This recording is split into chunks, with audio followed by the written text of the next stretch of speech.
Mister योगी तैयार हो जाओ, यूपी भी आ रहा हूं। हैदराबाद से लेकर यूपी तक सियासी पारा तब चढ़ गया जब ओवैसी के भाई और विधायक अकबरुद्दीन ओवैसी ने तेलंगाना के निजामाबाद में हुंकार भरी। उन्होंने सीधे तौर पर उत्तर प्रदेश के मुख्यमंत्री योगी आदित्यनाथ को सीधी चुनौती दी। उन्होंने कहा कि मिस्टर योगी, मैं यूपी आ रहा हूं, तैयार हो जाओ। अब यूपी में भी पार्टी का झंडा गाड़ेंगे। अभी योगी बाकी था, अब आप लोग मिस्टर योगी तैयार हो जाओ, यूपी भी आ रहा हूं। चलेंगे यूपी, चलेंगे, चलो अब इसके बाद में यूपी चलते हैं और यूपी में अपनी ताकत अपने झंडे को गाड़ते हैं और सब झंडे को वहां भी लहराएंगे इंशाअल्लाह ताला। हालांकि बीजेपी की तरफ से ओवैसी की सीधी चुनौती पर पलटवार किया गया। उत्तर प्रदेश के कैबिनेट मंत्री सुरेश खन्ना ने कहा कि हमने अच्छे सुरमा देखे, इन्हें भी देख लेंगे। बड़े बड़े सुरमाओं को देखा है सर, जो बाहर से आए और चले गए, इनको भी देखेंगे। बड़े बड़े सुरमाओं को देखा है सर, जो बाहर से आए और चले गए, इनको भी देखेंगे। खैर, बार पलटवार के इस दौर के बीच सोशल मीडिया से लेकर सियासी गलियारों तक चर्चा तेज हो गई कि क्या AIM-IM की एंट्री यूपी में ध्रुवीकरण को और तेज करेगी। उत्तर प्रदेश में पहले भी AIM-IM चुनाव लड़ चुकी है, लेकिन पार्टी को कोई खास कामयाबी नहीं मिल सकी थी। लेकिन बिहार और महाराष्ट्र में पार्टी को मिली सफलता के बाद ओवैसी ब्रदर्स का जोश हाई है और पार्टी अब यूपी में भी अपनी पकड़ मजबूत करने की कोशिश कर रही है। खासकर मुस्लिम मतदाताओं के बीच अपनी मौजूदगी बढ़ाने पर फोकस कर रही है। बीते दिनों सलेमपुर से सपा सांसद रामशंकर राजभर ने AIM-IM से गठबंधन का संकेत दिया था। उन्होंने 2027 के चुनाव के संदर्भ में कहा था कि वो 2027 में AIM-IM का स्वागत करने के लिए तैयार है। PDA में सबका स्वागत है।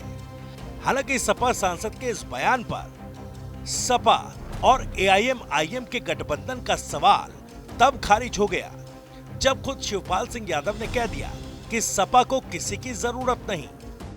तो अगर आएंगे तो कोई जरूरत है आप लोग को MIM की? जरूरत है आप लोग को MIM की या आप? नहीं, कोई जरूरत नहीं। तो रोकेंगे कैसे सर आप? समाजवादी पार्टी को कोई जरूरत नहीं है और समाजवादी पार्टी ने आपने तो देखा ही है, जब सरकार में आई है अपने बल पे आई है, अपने ही बल पर फिर आएंगे।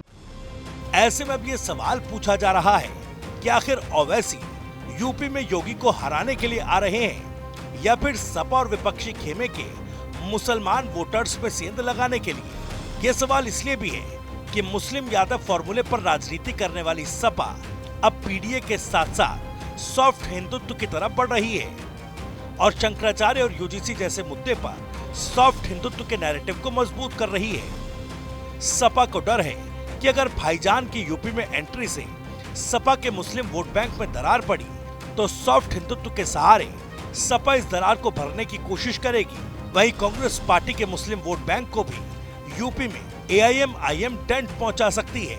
वहीं BSP की बात की जाए तो बिहार के विधानसभा चुनाव में BSP और AIM-IM के बीच बढ़ती नजदीकियों का संकेत मिला था।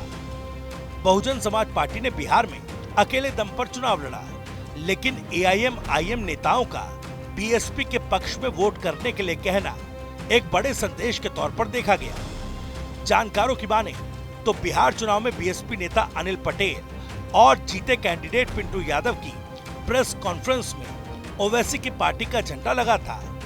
इतना ही नहीं, पिंटू यादव की जीत के जुलूस में भी AIM-IM का झंडा दिख रहा था। इसके अलावा कई सीट पर AIM-IM के प्रदेश अध्यक्ष ने यहाँ तक कह दिया था कि जहां हमारा उम्मीदवार नहीं, वहां BSP कैंडिडेट को वोट दीजिए। ऐसे में अब आगामी यूपी चुनाव में BSP और AIM-IM के बीच नए समीकरणों के दरवाजे खुल सकते हैं। ऐसे में अकबरुद्दीन ओवैसी की यूपी के CM योगी आदित्यनाथ को सीधी चुनौती प्रदेश की सियासत में नए समीकरण बनाने की कोशिश के रूप में देखा जा रहा है और प्रदेश में एआईएमआईएम की सक्रियता चुनावी मुकाबले को बड़ा दिलचस्प बना सकती है। लेकिन इस पूरी सियासी कश्मकश में सबसे बड़ा सवाल यही है कि यूपी में आएंगे भाईजान तो किसे नफा और किसे नुकसान।